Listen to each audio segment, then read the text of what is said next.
The creek without a paddle and hopelessly lost after taking a wrong turn. Thank you for those. I wish I hadn't bothered.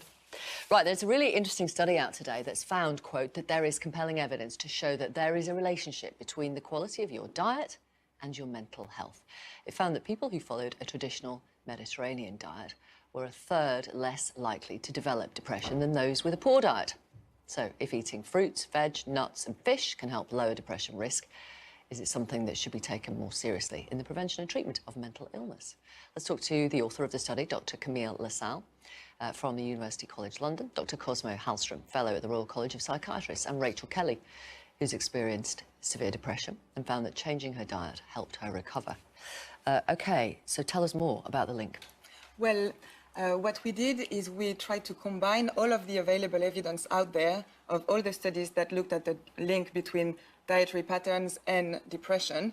And the most compelling evidence that came out of all of these studies are for a traditional Mediterranean diet that is plant-rich, as you said, very rich in fruit, vegetables, nuts, unless you are allergic, of course, pulses and all plant-based diet, as well as fish, which is a very good source of healthy fatty acids.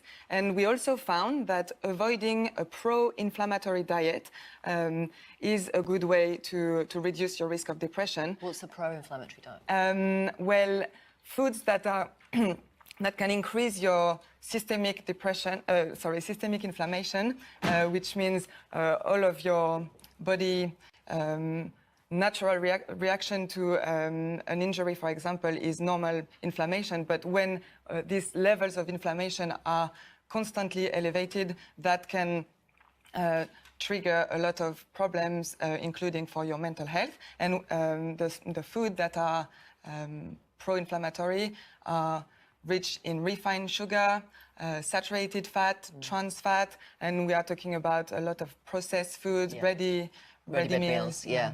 Does this? How do you react to this?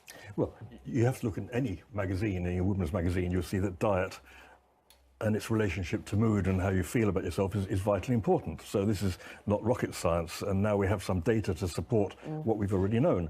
I think it's important to live a healthy lifestyle, and eating the right sort of food is part of that. Simple as that. Well, yeah, no, that's fair enough. That's fair enough. Indeed. Rachel, hello.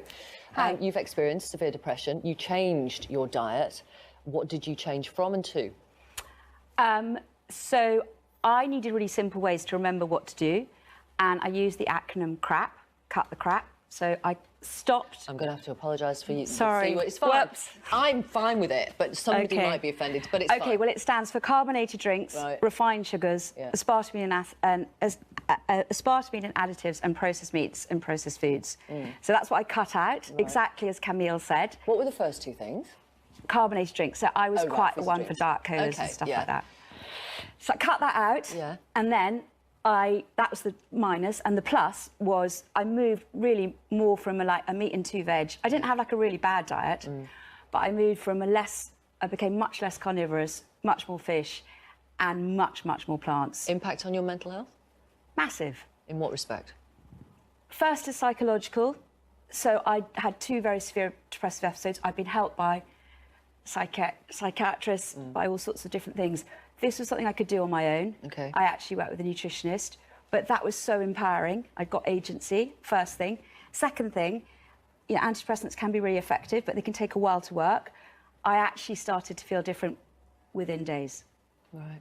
It's very hard to pull out what that was. It may be that I was on such a high that I'd find something new. Dr. Hallström, in terms of, you say it's pretty obvious, it's pretty straightforward, but where does the nutritional side of things fit in all the other things that you do to help with mental health problems? I think the study doesn't say that altering your diet will make your depression better. What it says, it prevents you it reduces your risk.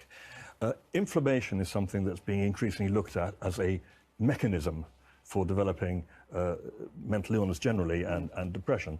So we have another piece of the jigsaw that helps us understand what this complicated condition is. It's a vastly complicated condition, and I don't think that food is just is the critical factor, but it's one of many factors that is along the pathway to understanding what the final common pathway of depression is. What I liked was you saying empowerment, and I think a large part of the treatment of depression beyond medication and standard treatments is to take control of yourself. Absolutely. To moderate your lifestyle, to look at what the factors are that are bad for you and your particular illness, and how you can then work on changes. And change is what we're all about. The thing is, I've started working with groups in my role as an ambassador for SANE and Rethink Mental Illness, and running good mood food workshops. People who are suffering right now, and actually did a book, Happy Kitchen, Good Mood Food. And I see it in the groups. People have a sense of hope, they have a sense of agency, and they're beginning to feel better. Okay. So it's terribly exciting. Good. It's brilliant what Camille's done. And you. Thank you, all of you. Thank you so much for coming on the programme. We appreciate your time. Thank you. Thank you. Right, we have had